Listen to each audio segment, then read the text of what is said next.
Hello everybody, it's TMOG 217. Welcome to a LEGO Minifigures Series 23 unboxing and review. Today we're having a look at two of the LEGO Minifigures Series 23 blind bags. There are a total of 12 minifigures in this series and released on September 1st of 2022. The set number is 71034. So anyway, let's go right ahead and open up one of these two packs and see what's inside. Alright, for our first bag here, we normally open up like a chip bag somewhat, so it's a little bit of finicky. Hopefully we get a good opening.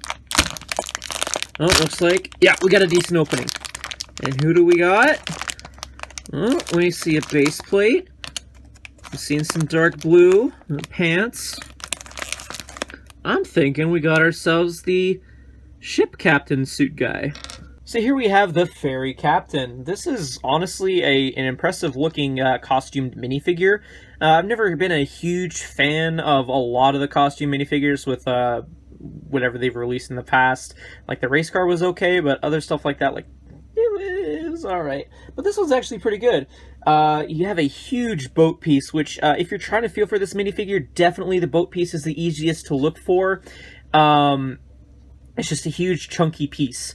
And it is separate from the actual minifigure. And yes, I do agree that this does look like a miniature Titanic and would probably work great if you do own the UCS Titanic as a great minifigure to display with. But removing the actual boat piece from the minifigure, you're able to have a better look at the minifigure. It definitely looks like a ship captain, especially with some nice arm printing. It's a simple design, but it gets the point across. In fact, I would even go as far as say, with the fact that this looks like with the boat piece looking like the Titanic, that the captain looks like Commander Edward J. Smith. And that's a picture of the commander himself on screen right there for you guys. Looks fairly similar, although this is an unnamed minifigure. The resemblance is uncanny to me.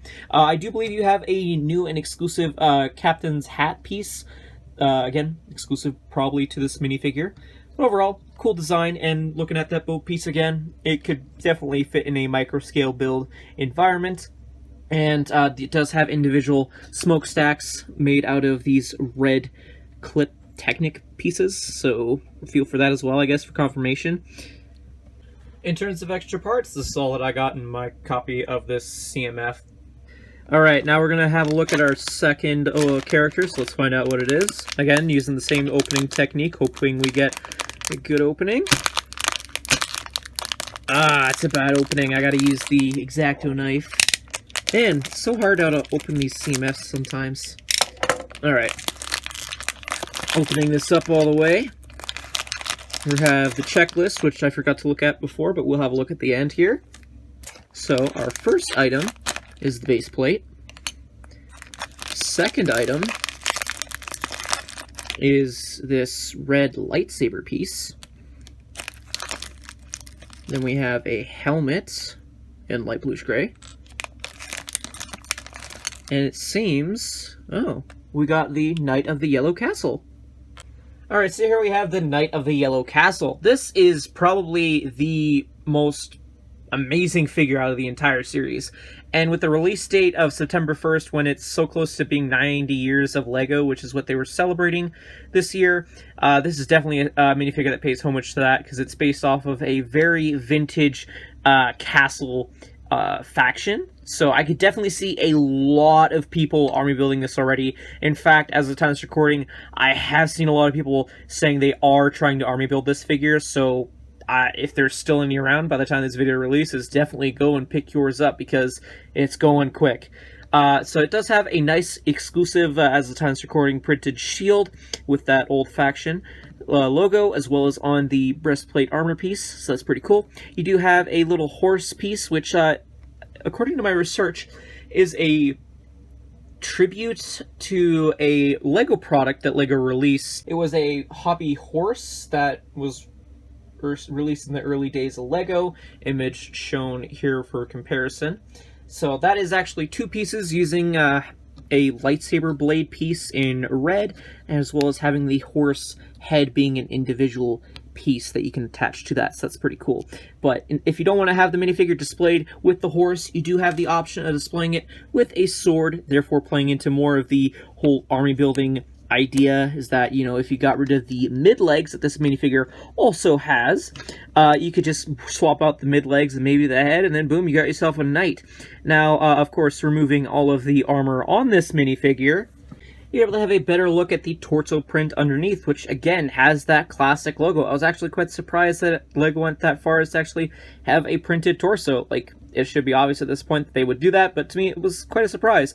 There's even some back torso printing, but it's nothing too special. And this minifigure does have a double-sided facial expression, which again I do believe is exclusive just to this minifigure as of the time of this recording. And jumping back right to that helmet again, the flame piece is, I believe, new and exclusive just to the set figure, whatever you want to call it, and maybe it's dark pink? I don't know, it's a new color of pink. Kind of feels like it's a bubblegum kind of color. Anyway, let's see what else this figure includes. In terms of extra parts, this is what I got in my copy of the CMF. Real quick though, in terms of a feel guide, I guess, for this figure, try and feel for the helmet piece as well as the shield. The lightsaber piece is also kind of a dead giveaway as well. Just basically all the large pieces are dead giveaways in my opinion. But yeah, just look for the shield piece, look for the 2 lightsaber blades, and then the armor piece to verify. Maybe even the mid legs, because not a lot of figures in this series have mid legs. So yeah, quite a semi-easy figure to look for with there being so many parts.